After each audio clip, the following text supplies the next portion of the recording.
Todos nós acompanhamos a tragédia dos Yanomamis e todos nós acompanhamos, aliás, tragédias envolvendo miséria em comunidades indígenas em vários locais do país. Aliás, o modelo de demarcação de terra indígena no nosso país, na minha opinião, é o pior modelo possível. Por quê? É um modelo de usufruto, é um modelo em que o índio pode ficar lá, mas ele não pode explorar os recursos para se desenvolver, né? O índio, numa terra indígena, ele é tratado como um cidadão de segunda classe.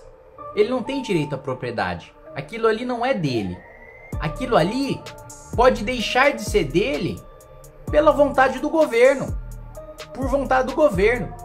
E mesmo ele tendo o direito de estar lá, ele não pode explorar economicamente. O índio não pode plantar. O índio não pode arrendar a terra. O índio não pode fazer mineração, e mineração de maneira sustentável, de maneira saudável, né? Não estamos falando aqui de garimpo ilegal, não. Antes de continuar esse vídeo, eu peço que você se inscreva no canal, clique no sininho para receber as notificações, entra no nosso Instagram, vamos bater 1 milhão de seguidores no Instagram, entra na minha Twitch, temos feito lives aí de games também no canal Cata Games, também se inscreva no meu novo canal, que está crescendo aí todos os dias, e eu agradeço muito vocês por isso. E é isso aí. Bom, Clube MBL, claro, você que quiser receber informações de bastidores, o Clube MBL está aí à sua disposição. Vamos lá. Deputado do PT propôs e Dilma sancionou lei que esquenta, né, é uma gíria, né, utilizada para falar, tornar algo ilegal, legal, né, esquentar dinheiro, pô, desviei dinheiro público. Como é que eu vou esquentar esse dinheiro? Eu vou criar uma loja e vou fingir, uma loja de chocolate, por exemplo, e vou fingir que eu vendi chocolate, lançando notas frias, notas falsas, fingindo que eu vendi quando na verdade eu não vendi. Eu fiquei com o dinheiro que eu desviei, dinheiro público, mais aquele produto, né? Então, esquentar, né, para explicar a expressão.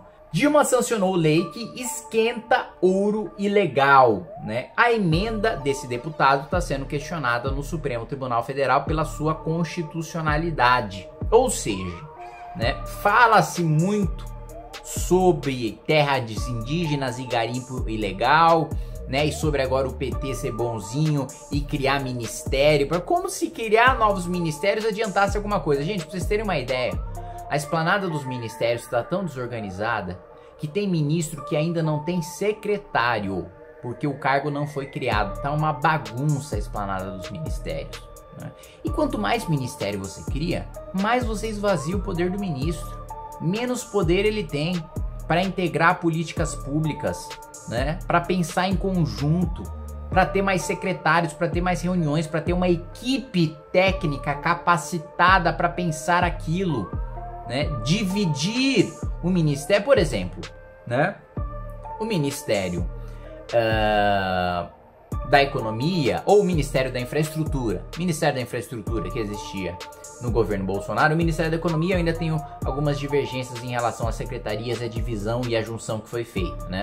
Acho que foi muita coisa e que acabou fazendo com que determinadas áreas ficassem sem atenção e com incompetência do governo. Mas vamos pegar o exemplo do Ministério da Infraestrutura.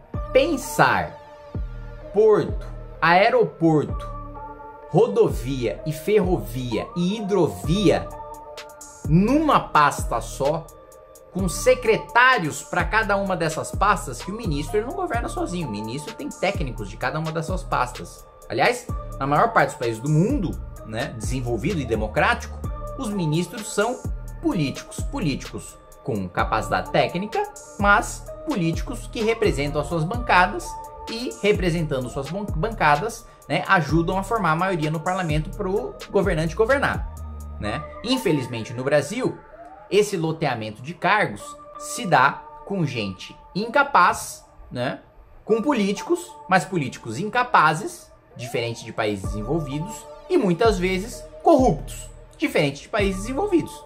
Não que país desenvolvido só tenha técnico e honesto, não, óbvio que não, né? País desenvolvido não significa país perfeito, só significa um país que está num patamar muito mais elevado do que nós, né? E aí, a gente escutou muito, né, sobre terra indígena e não sei o que lá, e na prática, O problema da miséria dos indígenas perdurou durante todo o governo Lula. O garimpo ilegal perdurou durante todo o governo Lula, todo o governo Dilma.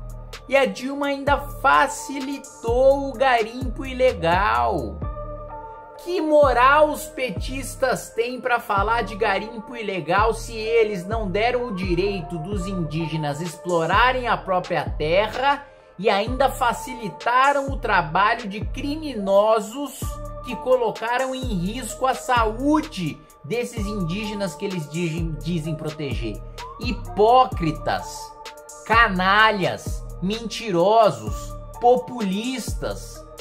Para eles, os povos indígenas são um mero degrau para o projeto de poder deles, é um mero discurso. Eu, na Comissão de Constituição e Justiça, já debati um projeto de demarcação de terra indígena. E várias tribos indígenas disseram: nós queremos explorar economicamente as nossas terras, porque a gente não quer ficar dependendo de FUNAI, a gente não quer ficar dependendo de programa de governo, a gente quer ter a nossa própria produção, né? Veja a política indígena nos Estados Unidos. Os Estados Unidos deram um cassino, falaram: olha, terra indígena, vai lá e explora cassino. Os índios ficaram ricos. Veja a experiência que a gente tem no Centro-Oeste de indígenas explorando propriedade privada, não terra indígena, e sendo bem sucedido e se tornando exportador e levando orgulho para o nosso país para fora e produzindo alimento para dentro. O indígena tem a capacidade, como qualquer ser humano, de produzir, explorar sua terra, gerar riqueza e viver, né, com o fruto do seu trabalho. Agora, o que os petistas defendem é que os indígenas sejam reféns do poder público, comandado pelos petistas, para que eles fiquem sequestrados como eleitorado cativo dos seus supostos defensores. É isso que eles querem e é isso que precisa ser exposto. O capeta já ofereceu seus serviços para você em algum momento? O sentimento de culpa de estar gerando um desgaste, porque quem escolheu disputar a eleição, quem escolheu seguir a carreira política fui eu, né? Não foi minha família. Você tem orgulho de ser brasileiro, Kim? Mesmo com esses defeitos? Você acha que você merecia mais reconhecimento pelo seu trabalho? Primeiro, uma sensação muito grande de injustiça, né? Das pessoas me colocarem o monarca como nazistas e não tinha absolutamente ninguém defendendo o nazismo. Kim, qual é, hoje, o seu maior medo? Eu acho que era muito jovem para perder o pai. Para perder o pai.